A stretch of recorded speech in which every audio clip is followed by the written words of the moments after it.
여러분 반갑습니다. 자, 오늘은 한국의 조선산업, 과연 트럼프 관세 폭탄의 수혜주, 트럼프 관세 폭탄 때문에 한국 조선산업 대박 난다는데 과연 그럴까라는 주제로 말씀을 올리겠습니다.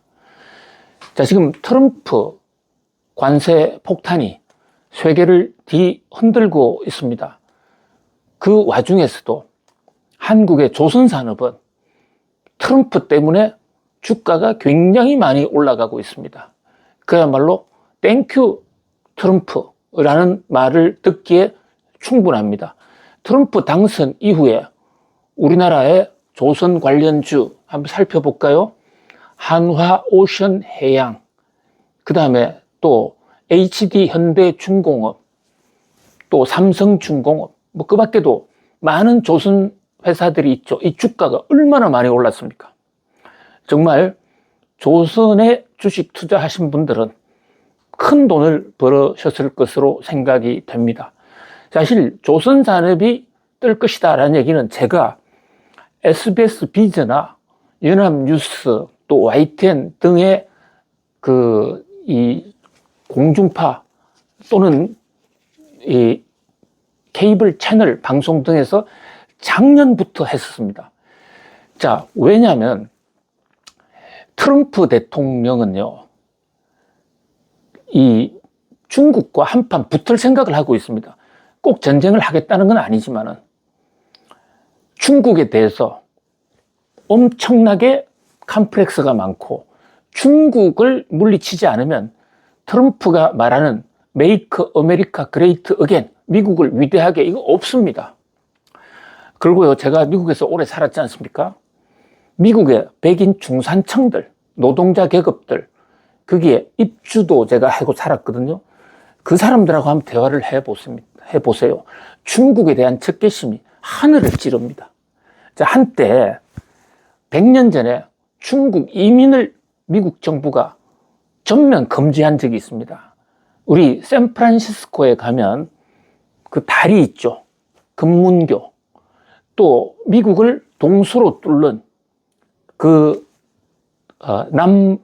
미국 대륙 횡단철도, 거대한 미국의 산업들, 또 캘리포니아에 가면 당시 세계에서 가장 높았다는 세계 최대의 발전소 후보 댐이라는 거 있지 않습니까?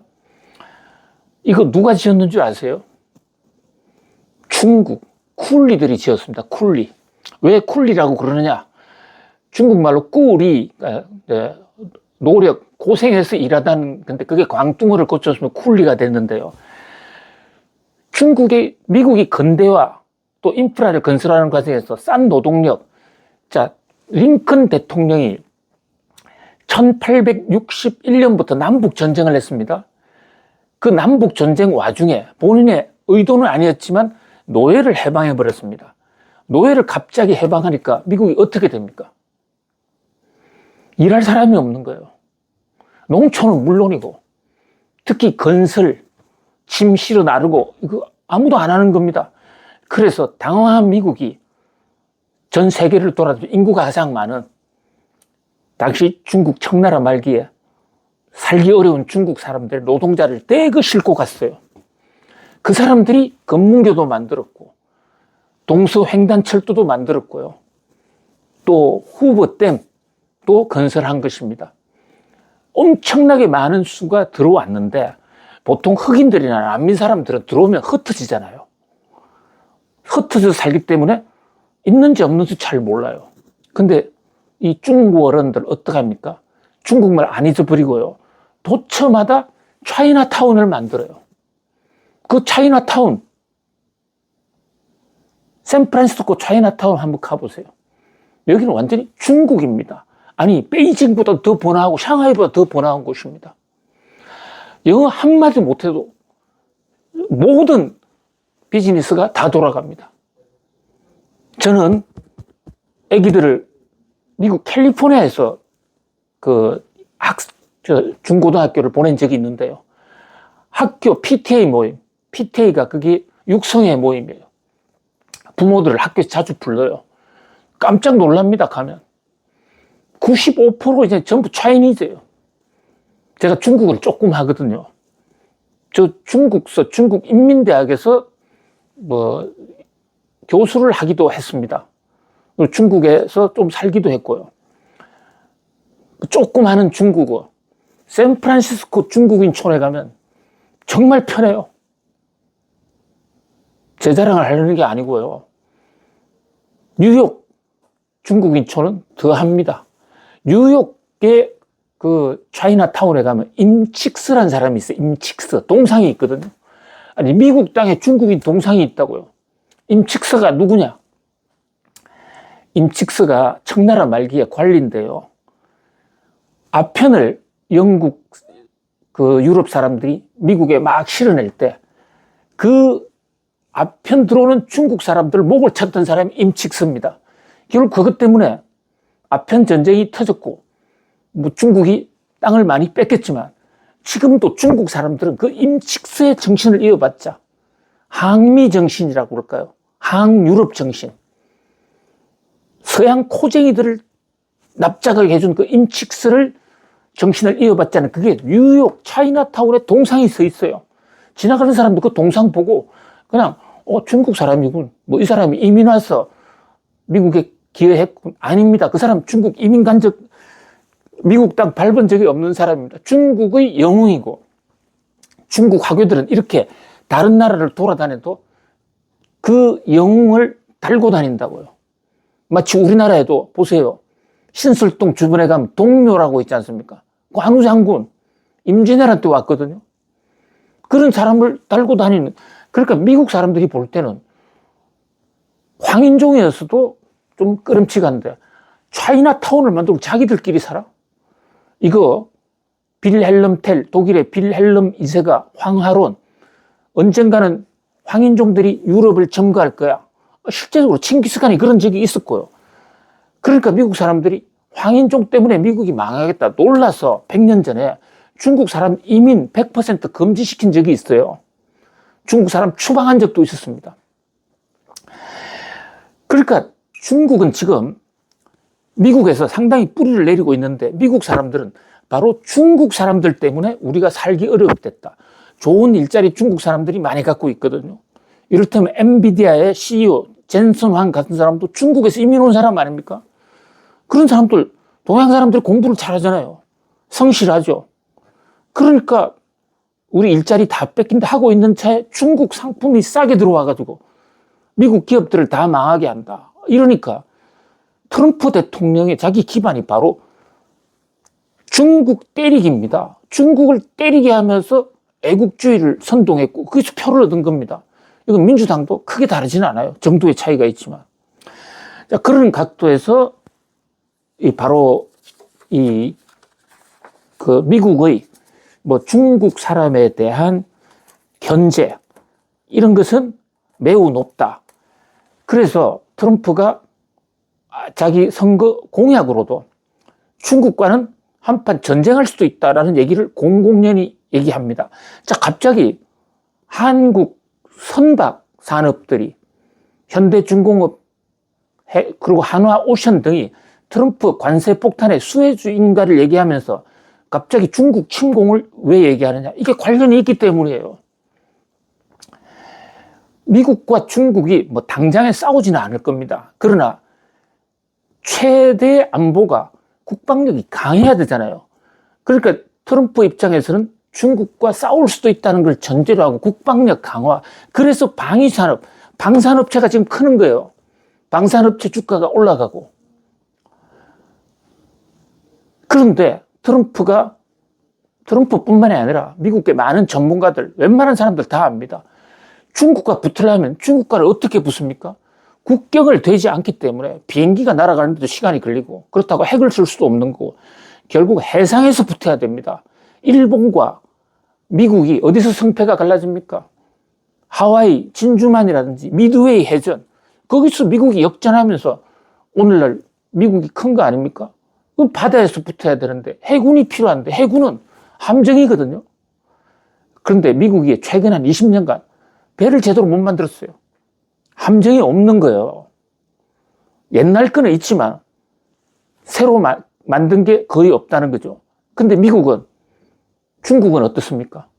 덩 샤오핑이 해군 굴기하면서 지금 최근 20년간 새로 만들어준 배는 중국이 미국을 압도합니다. 그 붙으면 화력이 최근 만든 함정이 더 낫잖아요. 중국이 이길지도 모르는 그런 지경이거든요. 자, 그러니까 트럼프 대통령 당선되자마자 윤석열 대통령하고 전화 통화한 적이 있어요. 물론 우리가 연결을 했습니다. 우리 청와 당시 용산에서 트럼프 대통령 당선을 축하합니다. 그러고 전화했을 때 트럼프 대통령이 뭐라고 그랬습니까? 트럼프 대통령이 한국은 조선도 잘 만들고 조선 분야에서 협력할 가능성이 있습니다라고 얘기했죠. 자, 그때부터 우리 조선주가 폭등한 겁니다. 관세 폭탄이 나오니까 트럼프는 조선산업에서 한국에 부탁할 게 있을 거야. 그럼 조선산업에 뭔가 혜택이 있을 거야. 이 기대를 안고 한국 조선산업 방산이 뜨겁게 달아오른 겁니다. 사실 지금 주가가 너무 올라서 좀 걱정이 되는 측면도 있죠. 밸류에이션이 너무 높으니까요. 그러나 어쨌든 트럼프가 한마디 할 때마다 한국의 조선주, 방산주는 지금도 상당히 지금 기대가 큰 상태다. 자, 그런데 트럼프가 미국의 선박 존스법이라는 것을 개정하겠다라고 또 발표를 했네요. 선박 존스법이 뭐냐? 이 대목을 좀 알 필요가 있습니다. 미국은요, 1920년대부터 미국에서 운행되는 모든 배는 미국 내에 있는 조선소에서만 만들어야 된다는 그 법이 바로 선박 존스법이에요. 왜 이런 법을 만들어 놨느냐? 전쟁을 하는 미국은 해군 가지고 전쟁을 해야 되는데 다른 나라에 맡겨놓으면 배 성능, 설계 도면 이런 거 믿을 수가 없다.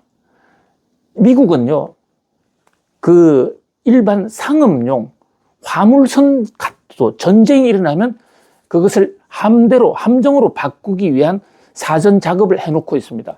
그래서 미국 조선소는 그 설계도면을 갖고 일반 상업용 배에도 화물용 배에도 여차하면 전투함으로 만들 그런 장치를 해두는 겁니다. 미군 해군의 특명을 받아서 하고 있는 거죠. 그것은 미국에 와 있는 미국 회사 아니면 안 되죠. 자, 심지어요, 미국에 있는 조선소라도 미국 배는 만들 수가 없습니다. 미국에 있는 조선소로서 지분 75% 이상이 미국 시민권자가 소유해야만 돼요. 또 거기 종사 직원의 75%가 미국 시민권자여야 됩니다. 이런 까다로운 조항을 만들어 놓다 보니까 초기에는 미국 함정이 보호가 됐어요. 그런데 독점하면 어떻게 됩니까? 미국 조선소들이 기술 개발하지 않는 거예요. 어차피 우리 회사로 오니까 다른 나라하고 경쟁할 필요 없지 않습니까? 그러니까 미국 조선소들은 정말 편하게 경영을 했죠. 그 와중에 세계의 산업 판도는 바뀌고 조선 산업의 패자가 한때는 일본이 또 한때는 한국이, 지금은 한국과 중국이 세계 조선 산업의 가장 선두주자고, 캐파, 양에 있어서는 미국, 중국이 압도적입니다. 이제 미국 조선소는 조그마한 영세업체밖에 안 남은 거예요. 트럼프 대통령이 와서 배를 만들려고 보니까 중국하고 한판 붙으려면 우리 함정이 있어야 되는데 이게 중국에 맡길 수는 없잖아요. 다른 나라도 안 된다는데. 그러니까 바로 선박 존스법을 바꾸겠다는 내용이 핵심 한마디입니다. 한국 등 외국, 동맹국이면 외국에게도 맡길 수 있다, 이런 법을 만들어 보자는 거예요. 아직까지 법안 통과는 안 됐어요. 그렇게 되면 사실 우리나라는 조선 산업에서 세계 2등, 또 기술 면에서는 특정 분야에서 1등을 하고 있는데 함정은 못 만들어 봤거든요. 뭐냐, 미국이 독식했으니까. 중국은 자기들 필요에 의해서 함정 만들었어요. 우리나라는 안타깝게도 항공모함이 한 대도 없습니다, 한국에는. 워낙 돈이 많이 들어가니까요. 그런데 이제 중국이 존스법을 바꿔서 한국도 참여할 수 있게 한다? 이러면 엄청나게 대박되는 거 아닙니까? 바로 이래서 한국 조선산업이 주가가 연일 뛰었거든요. 한화 오션해양 같은 경우에는 한화가 원래 방산업체잖아요. 방위산업에다가 조선까지 겹쳤다 보니까 그야말로 한화 에어로스페이스까지 해서 주가가 그냥 폭발을 해버린 겁니다. 자, 그런데 이 주가가 과연 어디까지 올라갈 것인가? 우선 너무 밸류에이션이 높기 때문에 좀 걱정되는 측면이 있다는 말씀. 그 다음에 존스법을 개정해서 외국산한테 기회를 주겠다는 트럼프 대통령 말이 거짓말이 아니에요. 기회 줄 겁니다. 그렇다면 이것이 관세 협상에 한국의 압력용 카드는 아니겠죠. 왜냐하면 미국이 이 법을 만들어서 한국 업체에게 무조건 준다. 이러면 미국이 시혜를 주는 거잖아요. 근데 지금 한국과 미국이 트럼프가 관세 폭탄을 터뜨려 놓고 요런 얘기를 잘 들으면 한국에 관세를 낮춰줄게 하면서 그 한미 간의 무역 협상, 통상 협상의 의제로 조선을 올렸다고요. 일방적으로 우리가 수혜를 받는 거라면 트럼프가 조선을 어젠다 안에 끼워 넣을 이유가 없죠. 그냥 일방적으로 주는 거니까요. 여기에 함정이 있어요. 무슨 얘기냐면 지금 의회에 선박 존스법 개정안이 여러 개가 나오고 있거든요. 아직 통일은 안 됐어요. 그 중에 어떤 게 있냐면요. 외국 동맹국에게 맡기는 걸 허용하되 가격을 후려치자는 겁니다. 일정 금액 이상 미국 정부가 부담하지 않도록 한마디로 싸게 싼 비지떡으로 맡기자. 그런데 이 대목에서 한국은 반드시 만들어줘야 되는 의무를 부과하자. 물론 확정된 건 아닙니다. 그러나 선박 존스법이 개정됐을 경우에 이런 법이 들어가 있을 수가 있다는 겁니다. 그런 것을 한덕수 트럼프가 합의해서 만든 지금 한미 간의 통상협상, 여기서 논의가 될 수 있는 겁니다. 미국 입장에서는 존스법을 한국에게 열어주는 대가로 무언가를 요구할 수가 있는 것입니다. 그 요구사항이 합리적이면 우리 조선산업 그냥 대박이 날 수도 있죠. 그런데 트럼프가 과연 일방적으로 한국에 시혜를 주겠습니까? 저는 걱정이 되는 게 가격 또는 물량 이런 것을 미국 의도대로 좀 조정해 나갈 수도 있다. 자, 지금요, 우리나라 조선 3사 초대형 회사가 한화오션외양, 현대, HD, 현대중공업, 또 삼성중공업 등인데요. 이런 회사들이 그동안에 워낙 적자로 고생을 많이 했기 때문에 수주, 어디서 배 만들어 달라고 그러면 가격 안 따지고 마구 수주를 해가지고 지금요, 도크, 캐파가 한도에 찼어요. 그래서 HD, 현대중공업 같은 데는 미국이 배 수리 좀 해달라, 함정 수리 좀 해달라 하는데도 현대가 노 했던 적이 바로 불과 6개월 전이에요. 그런 면에서 현재 미국이 한국에 배 만들어 달라고 해도 과연 우리나라 도크에 여유가 있을까? 그리고 만약에 강제로 만들어 달라고 그러면 다른 공정을 좀 유구하고 만들어야 되면 그럼 우리가 벌금을 물 수도 있잖아요. 자, 세상에 경제학에 중요한 교훈, 공짜 정심은 없다. 공짜로 주는 것 같지만 결코 공짜는 없다. 그런 각도에서 트럼프가 조선 산업에 대해서 한국에 함정 제조 참여 기회를 주면서 트럼프가 뭔가 요구하지 않을까? 과연 공짜로 줄까? 공짜가 아니라면 그 요구하는 건 무엇일까? 요 대목도 챙겨볼 필요가 있다는 겁니다. 제가 트럼프 시대에 조선이 유망하지 않다는 얘기를 하는 게 아닙니다. 미국에 함정을 만들 수 있게 됐다는 것만으로도 엄청난 기회예요. 그러나 그 골목골목에는 함정이 도사리고 있을 수도 있기 때문에 그것까지 간파한다면 훨씬 더 현명한 투자를 하고 있다. 오늘은 이 대목을 말씀 올리는 겁니다. 여러분 감사합니다. 또 뵙겠습니다.